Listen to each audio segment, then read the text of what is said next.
राज्यसभा निवडणुकीमध्ये चुरस वाढण्याची शक्यता आहे। राज्यसभा निवडणुकीसाठी ठाकरे गट आता उमेदवार देण्याच्या तयारीत आहे।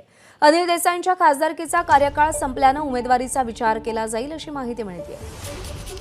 वैभव परब आपल्याला अधिक अपडेट देतात। वैभव, ठाकरे गट सुद्धा राज्यसभेच्या रिंगणामध्ये उतरायचं म्हणतोय, कोणाचं नाव आघाडीवर आहे, काय चर्चा? सध्या सर्वात पहिली म्हणजे आकडेमोड करणं गरजेचं आहे, कारण का या सगळ्या निवडणुकीसाठी आकड्यांची सगळी जुळवाजुळव झाली तरच उमेदवार दिला जातो। अन्यथा आकड्यांची जर जुळवाजुळव नाही झाली तर पराभव आहे तो स्पष्टपणे आपल्याला दिसतो।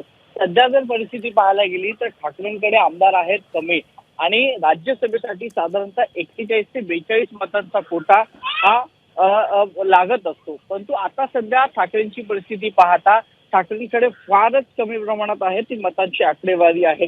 जवळपास 33 मतांची जुळवाजुळव शक्य झालेली आहे, तर 8 मतांची गरज असल्याचा ठाकरेंच्या काही नेत्यांचा दावा आहे आणि ही देखील जुळवाजुळव आहे ती समाजवादी पार्टी असेल, MIM असेल, अशा छोट्या छोट्या पक्षांच्या मदतीनं आहे ती जुळवाजुळव करण्याचा प्रयत्न सध्या उद्धव ठाकरे आणि त्यांच्या इतर नेत्यांचा सुरू आहे।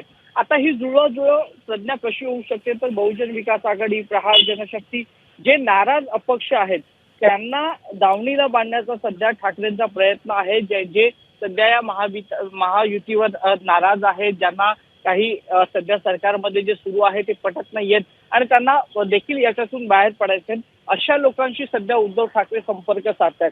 जर ही मतांची जुळवाजुळव झाली तर महायुतीसाठी नक्कीच हा अडचणीचा पेच आहे तो ठरू शकतो, कारण हा सर्वात महत्वाचा मुद्दा आहे। जर आकडेवारी जर उद्धव ठाकरेंच्या बाजूने असेल तर नक्कीच त्यांचा उमेदवार विजय होऊ शकतो।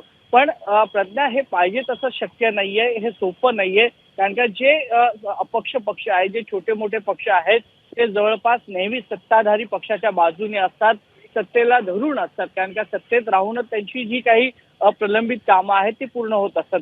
त्यामुळे उद्धव ठाकरे यांच्या बाजूनं जी उर्वरित 8 मतं आहेत ती जातील की नाही जातील हा शंकेचा प्रश्न आहे, कारण का सध्या जे पक्ष महायुती सोबत आहेत ते उद्धव ठाकरेंच्या बाजूने जातील असं दिसत नाहीये, कारण का आगामी काळात लोकसभा निवडणुका जवळ आलेल्या आहेत आणि महायुती आहे ती प्रत्येक पक्षाला छोट्या मोठ्या सोबत घेऊन जाण्याचा प्रयत्न करते। त्या अशातच की 8 मतांची जुळवाजुळव जर होत नसेल तर उद्धव ठाकरे हा उमेदवार रिंगणात उतरवू शकणार नाही आणि तशा पद्धतीची तयारी देखील त्यांनी केलेली आहे। जर मतांची जुळवाजुळव झाली तरच आपला उमेदवार ते या राज्यसभेच्या निवडणुकीच्या रिंगणात पाठवतील। प्रज्ञा। वैभव, धन्यवाद दिलेल्या माहितीसाठी। ABP माझा, उघडा डोळे बघा नीट।